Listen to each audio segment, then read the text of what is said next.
خصوصا على سيد ولد آدم وخاتم الأنبياء وعلى آله المجتبى وعلى كمل أتباعه من الصديقين والصالحين والشهداء. أما بعد فأعوذ بالله من الشيطان الرجيم. بسم الله الرحمن الرحيم. يا أيها الذين آمنوا اتقوا الله وكونوا مع الصادقين.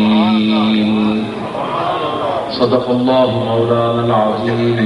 إن الله وملائكته يصلون على النبي يا أيها الذين آمنوا صلوا عليه وسلموا تسليما. اللهم صل على سيدنا ومولانا محمد وبارك وسلم وصل عليه.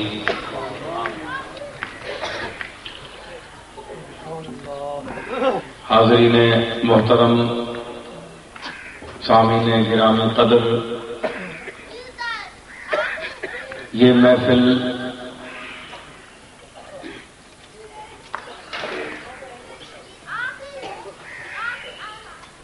حضرت مولانا پیر سید امام شاہ صاحب علیہ رحمت کے خاندان کے گلے سرسب سید نصر الدین شاہ صاحب کے سالانہ عرس کی محفل ہے.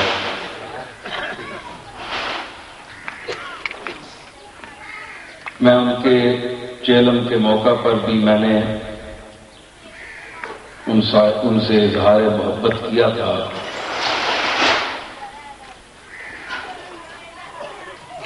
یوں تو میرے سامنے چمنستان امامیہ کے گلہائے رنگا رنگ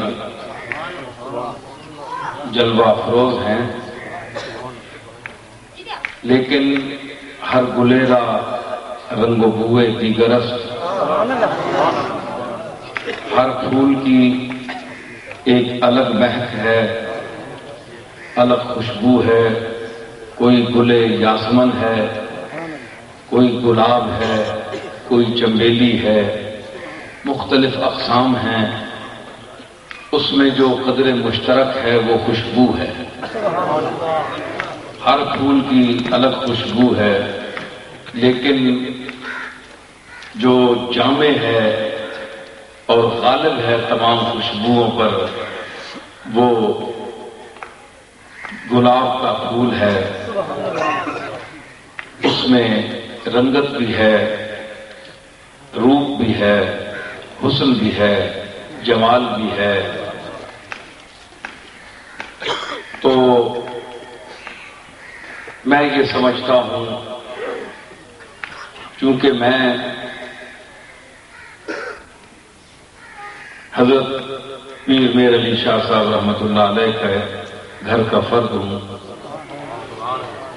جو ان حضرات کا پیر خانہ ہے، تو میں اس حوالے سے بھی، مرید تو تعریف کرتے ہی رہتے ہیں چاہے پیر میں کچھ ہو یا نہ ہو، لیکن اگر پیر خانے میں سے کوئی تعریف کرے تو یہ قابل توجہ بات ہوتی ہے. مرید بیچارے تو مختلف وجوہات کی بنا پر تعریف کرتے ہیں، لیکن اغراض اور مقاصد سے بلند ہو کر، خوشامد سے ہٹ کر، مجھے کیا خوشامد ہے؟ مجھے کوئی خوشامد نہیں.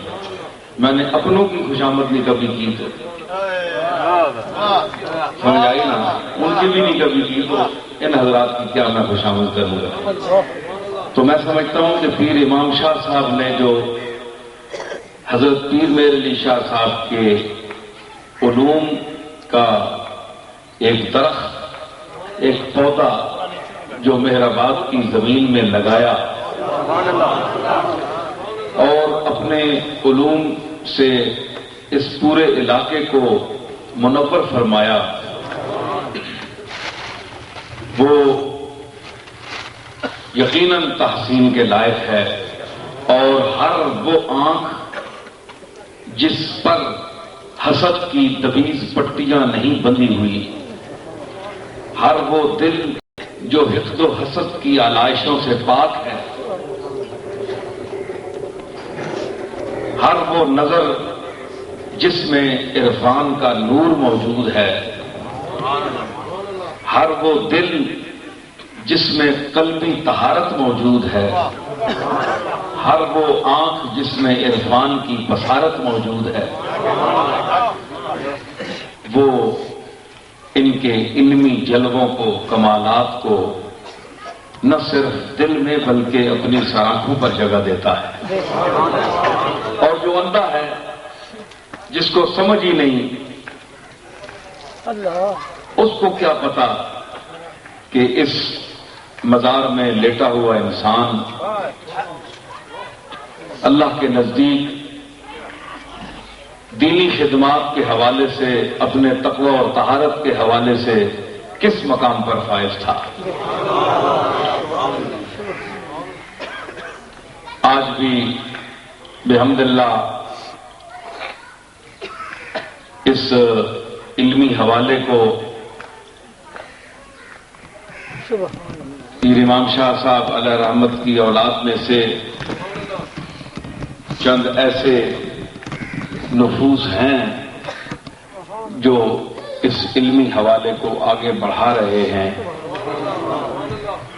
میرے سامنے استاد العلماء حضرت مولانا سید فخر الدین شاہ صاحب تشریف فرما ہیں۔ آپ کے علمی مرتبہ اور علمی وجاہت سے ہر علم والا آشنا ہے۔ نخوت و تکبر سے اللہ نے ان کو بچایا ہوا ہے، سادگی اور درویشی کا ان میں ظہور ہے، اور یہی اسلاف کا دستور ہے۔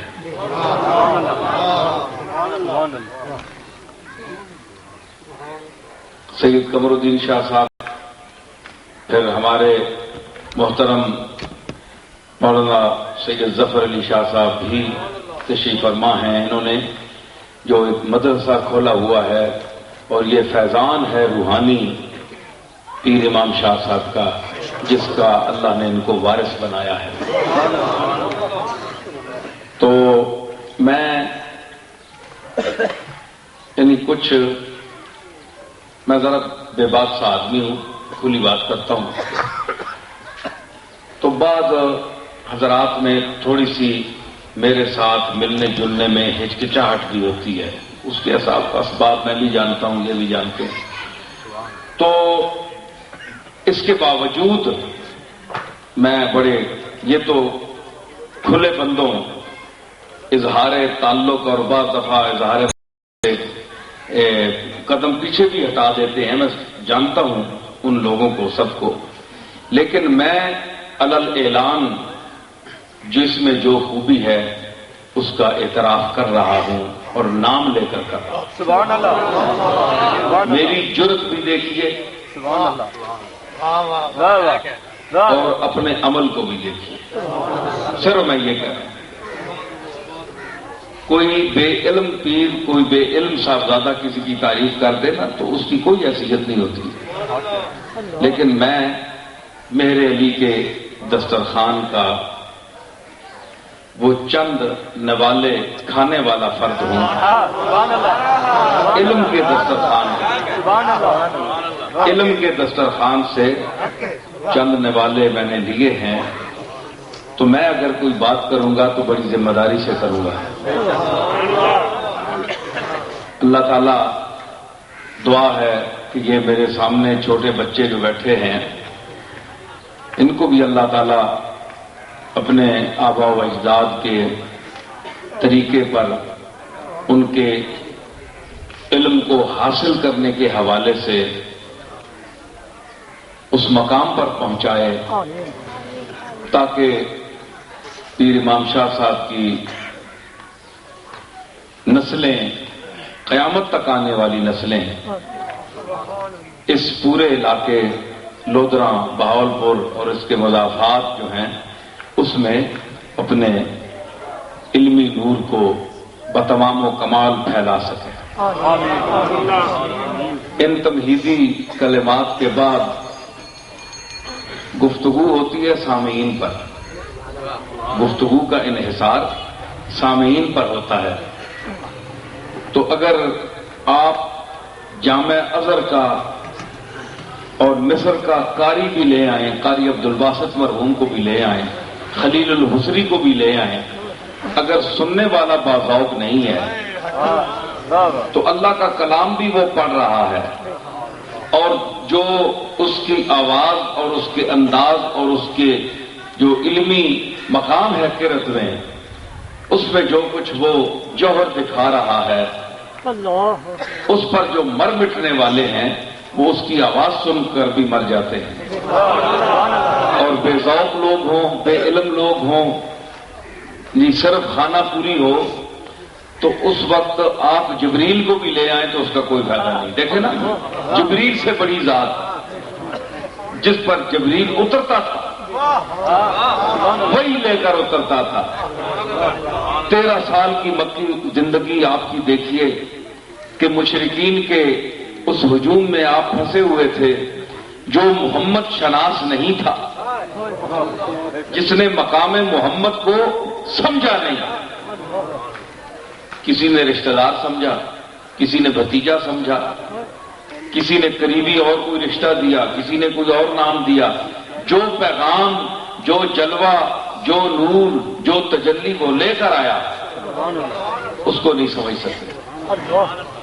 تو بعض دفعہ رشتہ داری جو ہے انسان کو برباد کر دیتی ہے۔ وہ سمجھتے ہیں کہ ایک ہی خاندان ہے، اس میں اور ہم میں کیا فرق ہے؟ بڑا فرق ہے، بہت زمین آسمان کا فرق ہے۔ دیکھیں، میں آپ کو زیادہ کوئی علمی ماحول میں پیدا نہیں کرنا چاہتا، کیونکہ جو وہاں اس کے لیے ہماری ذوق کی سٹیجیں ہوتی ہیں، سمجھ آئی نا؟ یہ سادہ سا ماحول مجھے نظر آ رہا ہے، میں چند آسان باتیں کروں گا۔ آپ کہتے ہیں فرق کوئی نہیں ہے، دیکھیں پلکیں ہیں نا، پلکیں ہیں، یہ بال ہیں، سر کے بال ہیں، داڑھی کے بال ہیں، تو داڑھی کے بال بڑھتے ہیں، سر کے بال بڑھتے ہیں، اور ان کی کوئی بڑھنے کی حد نہیں ہے، آخر میں آپ کو کترانا پڑتا ہے۔ لیکن پلکیں ہیں، ان کو کبھی کترایا نہیں جاتا، کاٹا نہیں جاتا، بال تو دونوں ہیں۔ تو کوئی شخص کہے جناب کے بال ہونے میں ہم سب برابر ہیں، تو اللہ تعالیٰ نے ہر چیز میں ایک جنس کے ہوتے ہوئے زمین و آسمان کا فرق پیدا کیا۔ کبھی کوئی شخص نائی کے آگے بیٹھا کہ میری ذرا پلکیں کتر دیں، کیوں معلوم نہیں؟ کبھی بیٹھے ہو تم؟ نہیں بیٹھے۔ کیوں نہیں بیٹھے؟ کہ ان کی حد نمو متعین ہے، بڑھنے کی حد متعین اللہ نے کر دی ہے کہ پلک اس سے زیادہ نہیں بڑھ سکتی، اس کی حد متعین نہیں کی۔ یہ زلف بھی ہو سکتی ہے، جس کو عربی میں وفرا کہتے ہیں، اشد وشد وہ بدا میں وفرت ہی، جس کو وفرا کہتے ہیں، اور گیسو بھی کہتے ہیں، زلف بھی کہتے ہیں، کاکل بھی کہتے ہیں۔ 3 سٹیجیں ہیں بالوں کی۔ سبحان اللہ۔ تو کاکل تا بگوش، زلف تا بگوش۔ زلف وہ ہوتی ہے جو کان کے لبوں تک ہو، یہاں تک۔ سبحان اللہ۔ میرے دادا حضرت پیر مہر علی شاہ صاحب نے جو حضور کی زیارت کی، اس وقت آپ کے بال مبارک یہاں کان کی لو تک بڑھے ہوئے تھے، اس کو عربی میں وفرا کہتے ہیں۔ وشد و بدا میں وفرت ہی، اس کی زلف سے کیا ہوا؟ وفرا، زلف سے خوشبو کے کھلے نکلے۔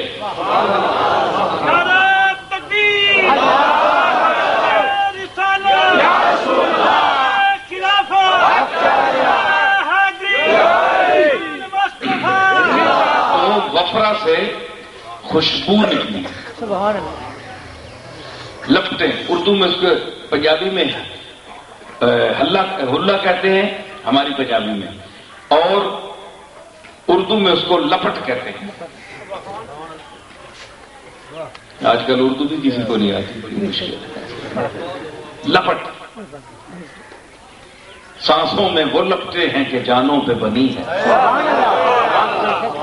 لپٹ جو ہے نا ہلا، وشذ و بدا میں وفرت ہی، تو کاکل تا بگوش، کاکل گوش تک ہوتا ہے، کان تک ظلم، اور کاکل تا بدوش،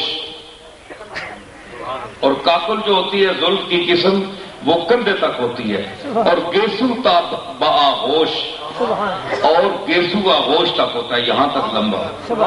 حضرت گیسو دراز، گیسو دراز، ہم ان کے مزار پر گلبرگہ شریف ہندوستان حاضر ہوئے تھے، تو گیسو دراز، گیسو جو ہوتا ہے وہ آغوش تک ہوتا ہے۔ سبحان اللہ، تو یہ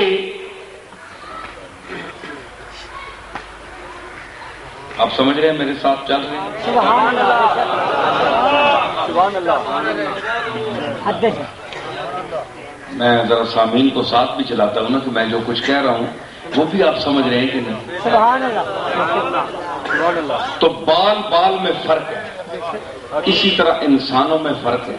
سبحان اللہ، انسان کے لفظ کا اطلاق سب پر ہوتا ہے، یکساں ہوتا ہے، لیکن انسان میں فرق ہے، ہر انسان میں فرق ہے، اس کی صلاحیت میں فرق ہے۔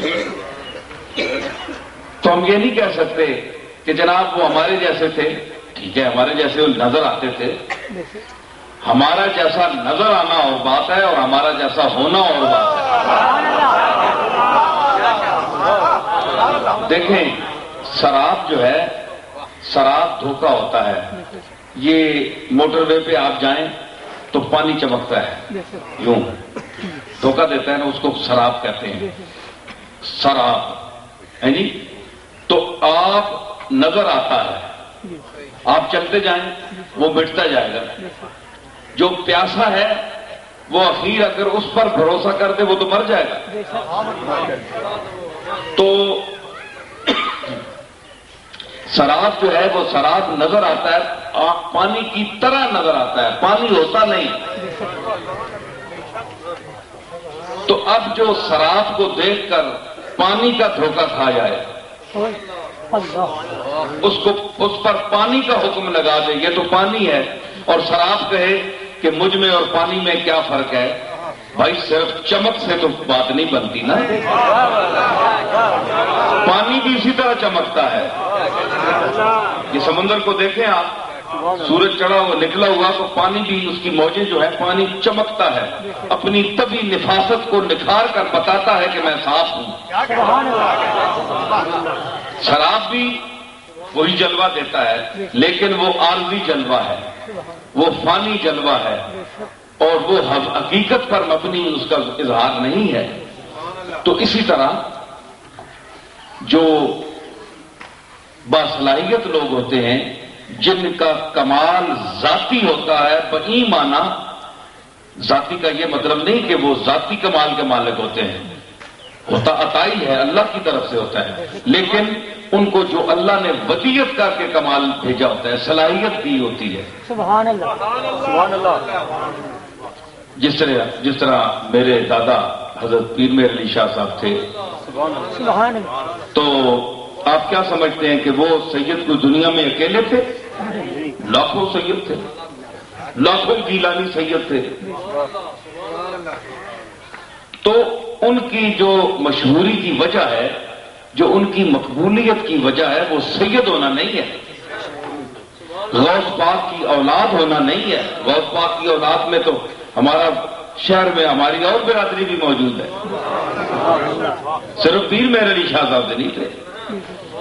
تو ان کی اور اولاد بھی ہے، سارا مطلب خاندان ہے ان کے، ہمارے آباء و اجداد کے اور ہماری برادری کے لوگ بھی ہیں، کہاں چلا جاؤں؟ لیکن وہ منزل جو ان کو نصیب ہوئی، سبحان اللہ، سبحان اللہ، اس میں پیر میر علی شاہ صاحب کا کوئی ذاتی کمال کچھ اس کو دخل ہے اور کچھ نہیں ہے. بے شک میں بڑی صاف واضح بیان کروں سبحان اللہ کیونکہ مبدأ فیض نے ان کو جو خصوصیات عطا فرمائی، سبحان اللہ جوہر عطا فرمایا، علم عطا فرمایا، علم حاصل کرنے کا ملکہ عطا فرمایا، قوت حافظہ عطا فرمائی، بصیرت اور محققانہ جو ایک شان ہے دماغ کی وہ عطا کی، اس میں پیر صاحب کا کوئی دخل نہیں ہے. سبحان اللہ بے شک اس میں پیر صاحب نے ان میں ان کی کوئی ذاتی کمال نہیں ہے. یہ محض اللہ کا فضل ہے سبحان اللہ کہ ان کو یہ عطا کر کے ماں کے پیٹ سے یہ دولت عطا کر بھیجا. سبحان اللہ اس کے بعد ان کو بروئے کار لانے کے لیے، ان صلاحیتوں کو بروئے کار لانے کے لیے شبانہ روز جو محنت انہوں نے کی، سبحان اللہ اس میں ان کا کمال ہے، دخل ہے، محنت کا دخل ہے. سبحان اللہ تمتو زہر گوشے یافتم زہر خرمن خوشے یافتم. بقول سادی کہ میں نے ہر گوشے سے، ہر کونے سے فائدہ حاصل کیا اور ہر کھلیان میں جا کر ایک نہ ایک کوئی سٹا جو ہے وہ میں نے وہاں سے حاصل کیا، سبحان اللہ خوشہ حاصل کیا، جس کو پنجابی میں سٹا کہتے ہیں. تو کبھی کہاں علم حاصل کیا. یہی حال ہے پیر امام شاہ صاحب، ہر اہل علم کا. ان کے استاد حضرت مولانا غلام محمد گھوٹوی علیہ رحمت، جن کے پوتے بھی آج بیٹھے ہوئے ہیں آپ کے سامنے، تو انہوں نے جتنا علم حاصل کیا، رامپور ہم گئے تو میں مولانا غلام محمد گھوٹوی علیہ رحمت کے استاد مولانا فضل حق رامپوری کی قبر پر بھی گیا، سبحان اللہ جہاں وہ پڑھاتے رہے، مدرس رہے. سبحان اللہ کہاں کا انہوں نے علم حاصل کیا. امام شاہ صاحب ان کے شاگرد تھے. انہوں نے کہاں کہاں جا کر علم حاصل کیا، تکلیف اٹھائی، تو آج ان کو اللہ نے وہ مقام دیا. سبحان اللہ بے شک تو جو ملکہ استعداد ہوتی ہے وہ عطا ہوتی ہے، بے شک سبحان اللہ اس کے بعد محنت جو ہے یہ انسان پر ہے. وَلَهَا مَا كَسَبَتْ وَعَلَيْهَا مَا اكْتَسَبَتْ.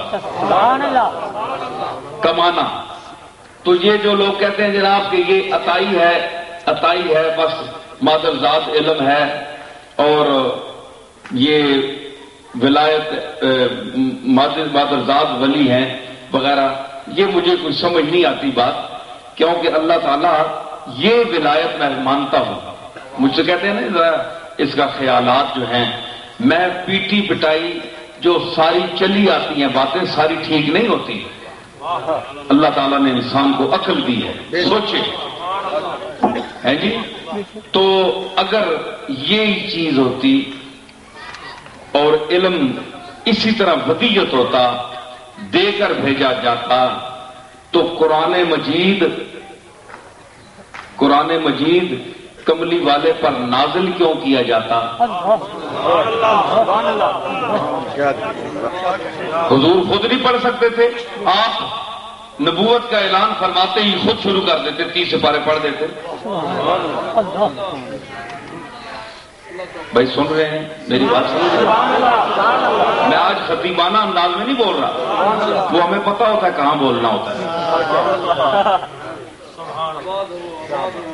کون ہے بزم کے قابل وہ سمجھ جاتے ہیں، سب نکالے گئے پروانے نکالے نہ گئے.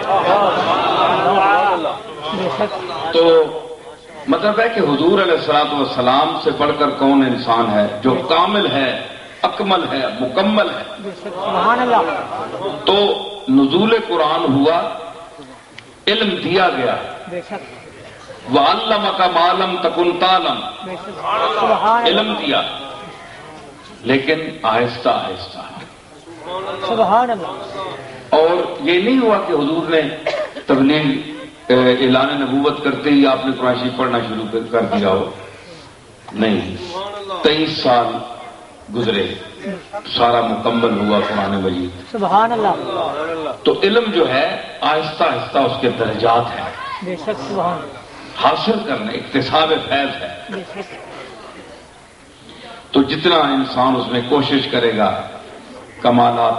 ان لوگوں نے اللہ کو یاد کیا، پڑھا، اور پھر یہ کہتے ہیں جناب بعض لوگ کہ جناب مادرزاد ولی تھے، فلاں تھا، تو اس کا مفہوم یہ ہوتا ہے اس معنی میں اگر ہو تو میں مانتا ہوں کہ ان میں علم تھا، یعنی وہ مادرزاد عالم تھے. تو مادرزاد عالم کا معنی کہ کیا ہے کہ ان میں حد درجہ استعداد اور قابلیت تھی علم کو حاصل کرنے کی. سبحان اللہ بے شک یہ ٹھیک ہے.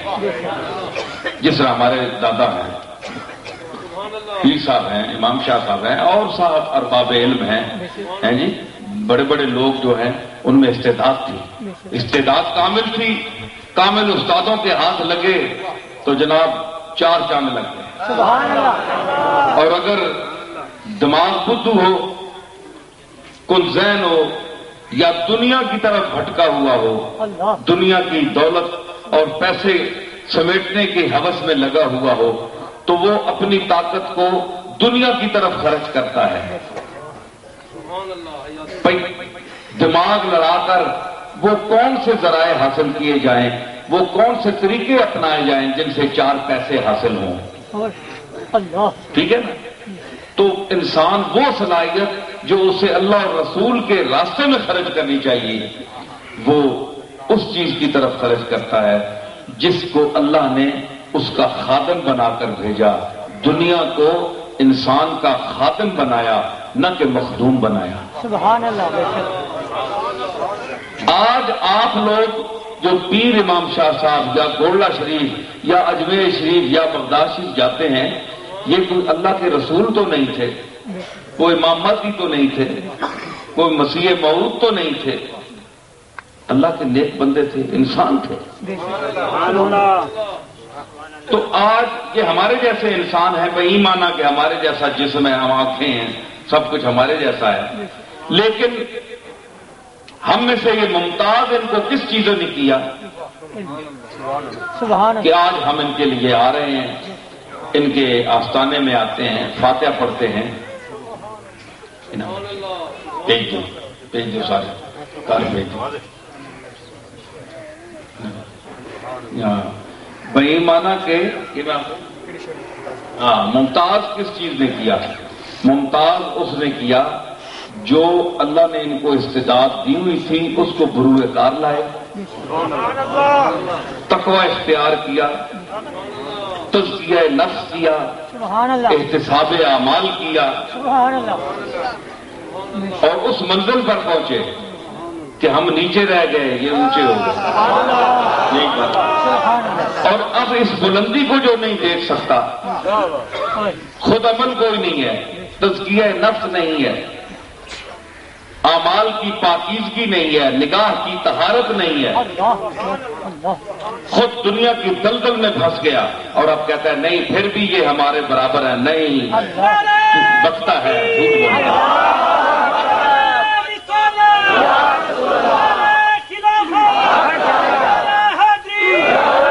عرب نے خلافت نہیں آتی.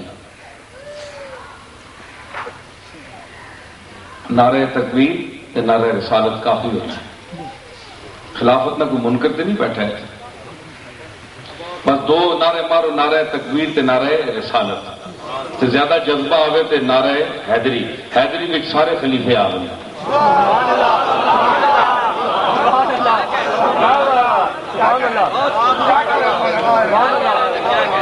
سبحان اللہ اسی آپ کو کہیں گے حیدر، سبحان اللہ حیدر ہے، یہ دال رے 4 حرف پڑھنا، 4 خلاف کا موجود.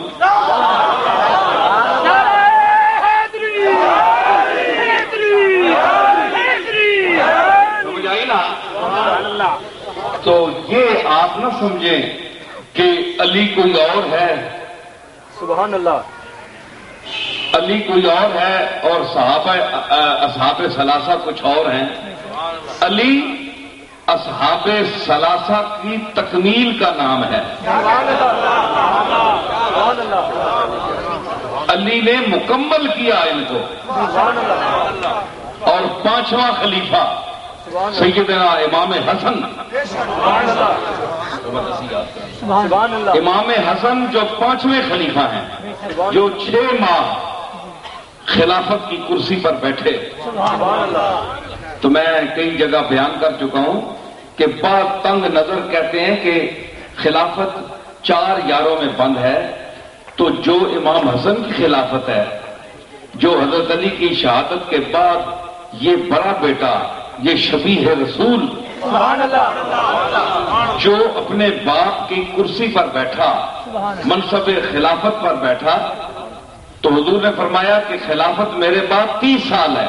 سبحان تو اللہ، 30 سال اس وقت ختم ہوئے جب امام حسن نے 6 ماہ کو مکمل کر لیا.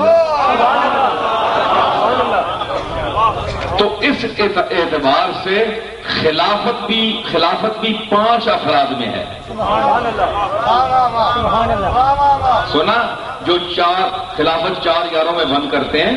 امام حسن کو یاد رکھیں، اگر وزیر صدارت کی کرسی پر صدر کے نہ ہونے کی صورت میں اگر کوئی شخص ایک لمحے کے لیے، 1 سیکنڈ کے لیے بیٹھ جائے تو وہ صدر ہوگا. بے شک، تو یہ بیٹا، یہ شبیہ رسول تو اپنے باپ کے بعد 6 مہینے بیٹھا. سبحان اللہ، تو اس کو آپ حضرت عمر بن عبدالعزیز کو خلیفہ رسول آپ کہتے ہیں، جو بنو امیہ سے تھے. سنیے میری بات، اس حوالے سے یہ ریکارڈنگ بار ملکوں میں جاتی ہے، لوگ سنتے ہیں. تو عمر بن عبدالعزیز بنو امیہ کے خاندان سے ہو کر بھی اگر آج کہتے ہیں کہ وہ عمر ثانی تھے، دوسرا فاروق اعظم تھا، سبحان اللہ، تو فاروق اعظم کون تھا؟ جو خلیفہ رسول تھا. تو اگر عمر بن عبدالعزیز جن کا نسب بھی نہیں ہے، وہ جو حسن کا ہے، سبحان اللہ، ان کی رگو پے میں وہ خون نہیں دوڑ رہا جو حسن کی رگو پے میں دوڑ رہا ہے. تو اگر وہ خلافت میں شامل ہو سکتے ہیں تو شرم آنی چاہیے ان لوگوں کو جو کہتے ہیں جناب کہ امام حسن کی خلافت جو ہے یہ اس درجے کی نہیں ہے. عقل کرو، اہل بیت سے عداوت بھی کرو تو کم وقتوں کسی ڈھنگ سے کرو. اللہ کسی کو کمینہ دشمن نہ دے. دشمن اگر عقل مند ہو، دانا ہو، تو سمجھ سوچ کے وار کرتا ہے اور اپنے مرتبہ اور شان کے مطابق وار کرتا ہے. جو اس کو جچتا ہے مرتبے سے گر کر دشمنی نہیں کرتا وہ. لیکن یزیدیت کو دیکھیے کہ اس نے اپنی کمینگی کا اظہار کیا اور کہلاتا تھا عبد الشمس کی اولاد، کہ ہم رسول اللہ کی کزن ہیں. ہمارے جو آبا و اجداد ہیں وہ دونوں بھائی تھے. وہ عبد مناف سے ہیں، ہم عبد شمس سے ہیں. وہ دونوں بھائی تھے. تو ان کو یہ برادری کا جو غرور تھا وہ لے گیا، برباد کر دیا اس نے. تو اس سے آپ دیکھ لیں کہ اس بڑے خاندان میں پیدا ہونے سے یزید بڑا تو نہیں ہو گیا، لیکن اس کی عادات رذیل تھی. وہ اگر اپنے اس خاندان کے مطابق، روایات کے مطابق، اپنے آباء و اجداد کو دیکھ کر حسین سے سلوک کرتا تو آج اس کا نام ادب سے لیا جاتا.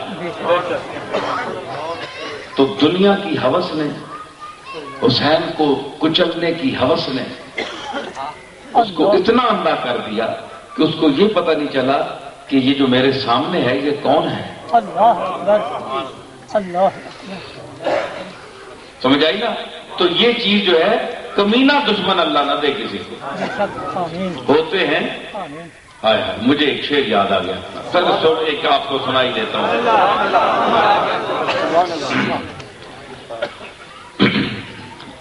نصیر آخر عداوت کے کچھ آداب ہوتے ہیں، نصیر آخر، یہ حضرت امام حسین کی خدمت میں نے ایک سلام پیش کیا تھا، اس کا نصیر آخر عداوت کے بھی کچھ آداب ہوتے ہیں، نصیر آخر عداوت کے بھی کچھ آداب ہوتے ہیں، کسی بیمار کو زنجیر پہنائی نہیں جاتی، اس کی بیماری خود زنجیر پا ہے کہ اس کو چلنے نہیں دیتی۔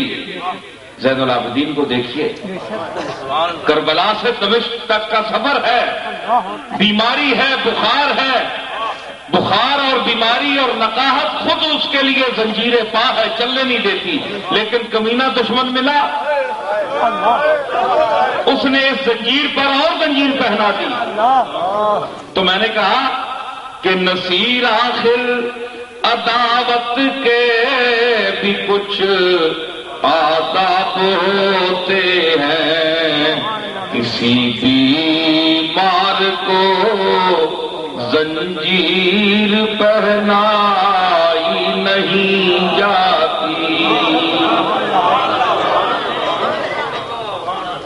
کہا شبیر نے عباس تم مجھ کو سہارا دو، وہ سیدوں دیو دادے نہ ذکر نے انہوں نے نائن تے نظرانے وصول کرنے ہو تو رو بھی صحیح نہ ہونا، ہاتھ چمانے ہو، پیسے کنے ہو تے پیو دادیا رو، انہوں نے کمالات رو، دل میں درد پیدا کرو۔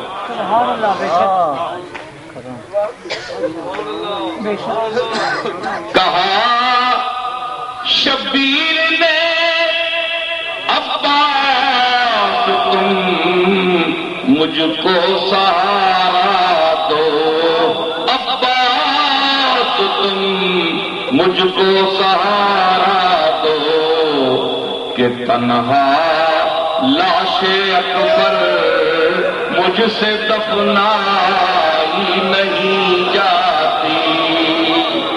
کہا شبیر نے عباس تم مجھ کو سہارا دو، کہ تنہا لاش اکبر،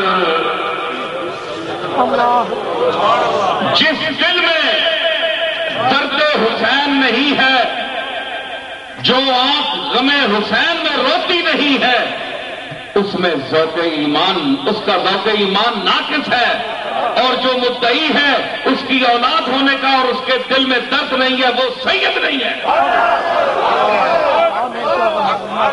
وہ اپنے نسب کا پتہ کرائے۔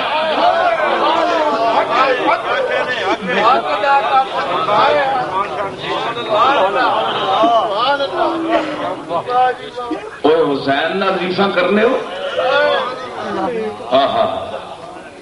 حسین، اللہ اکبر، ذکر حسین آ گیا۔ میں دو تین شیر میں آسا کونو ما صادقین دا بھی، اے صادقین دا ہی ذکر آ رہے ہیں، ہاں امام صادقین دا۔